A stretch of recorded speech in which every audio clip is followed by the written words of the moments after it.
রাতের মরুভূমি সবসময় এক অদ্ভুত রহস্যময় চাদরে ঢাকা থাকে।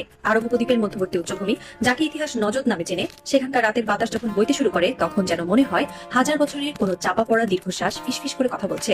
আজকে রিয়াদ শহর আলোয় ঝলমল করছে।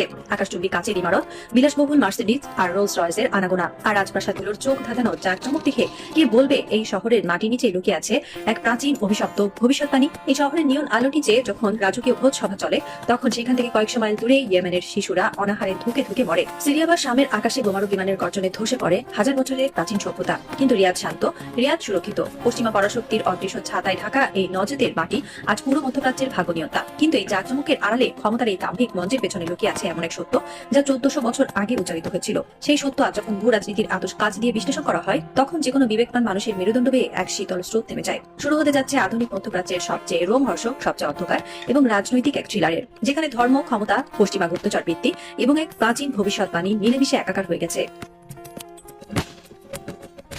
সময়টা আজ থেকে প্রায় 14 শতাব্দীরও বেশি আগের। মদিনার এক শান্ত প্রাঙ্গণ।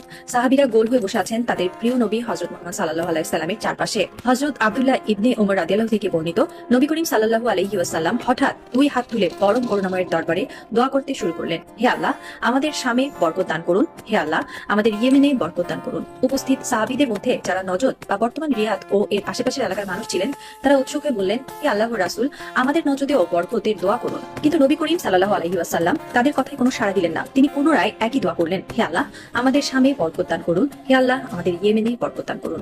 নজদবাসীরা আবারও মিনতি করে বললেন, হে আল্লাহর রাসূল, আমাদের নজদেও। তখন তৃতীয় বা চতুর্থবারে নবী করিম সাল্লাল্লাহু আলাইহি ওয়াসাল্লাম এমন এক কথা বললেন, যা আজকের দিনের ভূ রাজনীতির সবচেয়ে বড়, সবচেয়ে ভয়ঙ্কর সতর্কবার্তা হয়ে দাঁড়িয়ে আছে। তিনি বললেন, সেখানে ভূমিকম্প ও ফিতনা হবে এবং সেখান থেকেই শয়তানের শিং উদিত হবে। সহিহ বুখারী, সহিহ মুসলিম। 1400 বছর আগের এই কথাটি আজ আর কেবল ধর্মীয় গ্রন্থের পাতায় বন্দী নেই। আজকের মধ্যপ্রাচ্যের দিকে তাকালে, নজদের বর্তমান অধিপতিদের কার্যকলাপ দেখলে এই শয়তানের শিং আর ফিতনা যেন আক্ষরিক অর্থে বাস্তব রূপ নিয়ে আমাদের চোখের সামনে জ্বলজ্বল করছে।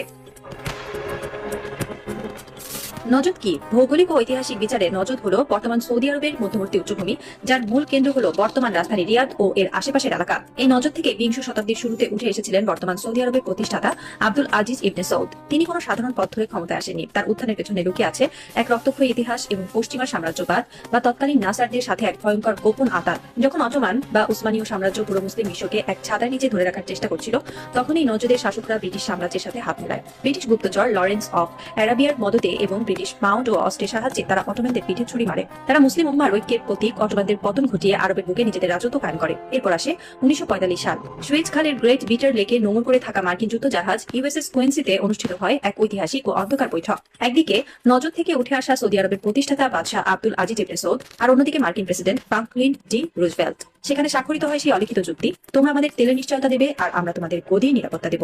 সেদিন থেকে আজ পর্যন্ত নজদ বা রিয়াদ পরিচালিত হয় এই চুক্তির ভিত্তিতেই। তারা নিজেদের গদি বাঁচাতে, ক্ষমতা টিকিয়ে রাখতে পশ্চিমা পরাশক্তি বা নাসারাদের স্বার্থ রক্ষার সবচেয়ে বড় হাতিয়ারে পরিণত হয়েছে।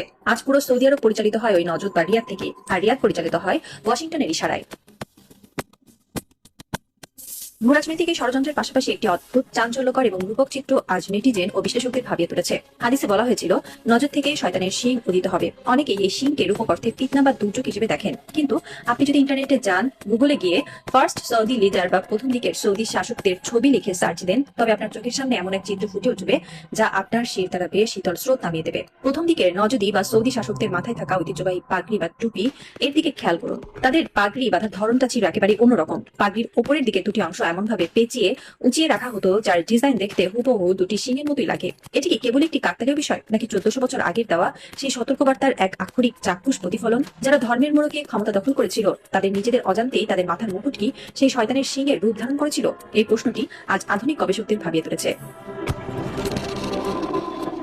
আজকের মধ্যপ্রাচ্যের দিকে তাকান, হিসাবটা মেলাতে খুব একটা কষ্ট হবে না। নবী করিম সাল্লাল্লাহু আলাইহি ওয়াসাল্লাম দোয়া করেছিলেন শাম, বর্তমান সিরিয়া, ফিলিস্তিন ও লেবানন অঞ্চল এবং ইয়েমেনের জন্য।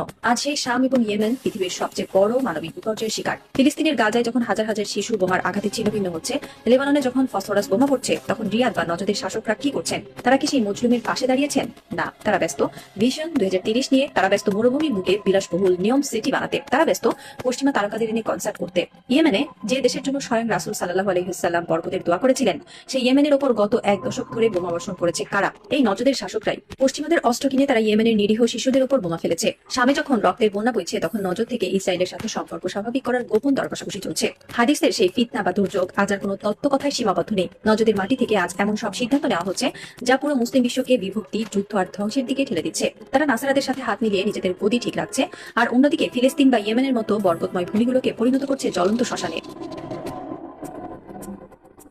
রাত গড়িয়ে ভোর হচ্ছে। রিয়াদের আল ইমামা রাজপ্রাসাদের সুউচ্চ জানালা দিয়ে মরুভূমির ভোরের আলো এসে পড়ছে। প্রাসাদের ভেতরের একটি অত্যন্ত সুরক্ষিত নিশ্চিত কক্ষে বসে আছেন নজদের বর্তমান শাসকরা। তাদের সামনে রাখা আছে পশ্চিমা গোয়েন্দা সংস্থাগুলোর সাথে করা গোপন চুক্তির ফাইলগুলো। তারা হয়তো ভাবছেন তাদের বিলিয়ন বিলিয়ন ডলার, তাদের তেল আর তাদের পশ্চিমা মিত্ররা তাদের চিরকালের সিংহাসনে টিকে রাখবে, কিন্তু তারা জানে না ইতিহাসের পাতায় কোনো কিছুই চিরস্থায়ী নয়। বাইরে তখন মরুভূমির বাতাস বইছে। এই বাতাস হয়তো 1400 বছর আগের মদিনার সেই শান্ত বিকেলের কথাই মনে করিয়ে দিচ্ছে। যে ফিতনার কথা বলা হয়েছিল তা আজ পুরো মধ্যপ্রাচ্যকে গ্রাস করেছে। শয়তানের সিং হয়তো আজ পাগড়িতে নেই, তাজ লুকিয়ে আছে তাদের প্রতিটি চুক্তিতে, প্রতিটি বোমায়, প্রতিটি নীরবতায়। বিশ্ব রাজনীতির দাবার বোর্ডে আজ এক অদ্ভুত খেলা চলছে। একদিকে রক্তে ভেজা শাম আর ইয়েমেন, আর অন্যদিকে অহংকারে মত্ত নজদ আর তাদের পশ্চিমা মিত্ররা। কিন্তু এই রাজনৈতিক থ্রিলারের শেষ পাতাটা এখনো লেখা হয়নি। যখন শামের মাটি থেকে শেষ প্রতিরোধটুকু জেগে উঠবে, যখন ইয়েমেনের ক্ষুধার্ত শিশুরা আকাশের দিকে হাত তুলবে, তখন কি নজদের এই কাচের তৈরি রাজপ্রাসাদগুলো টিকতে পারবে, নাকি হাদিসের সেই ভূমিকম্প কেবল মাটি কাঁপাবে না, কাঁপিয়ে দেবে তাদের সিংহাসনের ভিতকেও? সাসপেন্সের এই চরম মুহূর্তে পৃথিবী আজ খাদের একেবারে কিনারায় দাঁড়িয়ে টলমল করছে। ফিতনার এই মেঘ একদিন বৃষ্টি হয়ে ঝরবে, আর সেই বৃষ্টির পানিতে ধুয়ে যাবে সমস্ত দম্ভ আর অহংকার। 0 আওয়ারের কাউন্টডাউন শুরু হয়ে গেছে।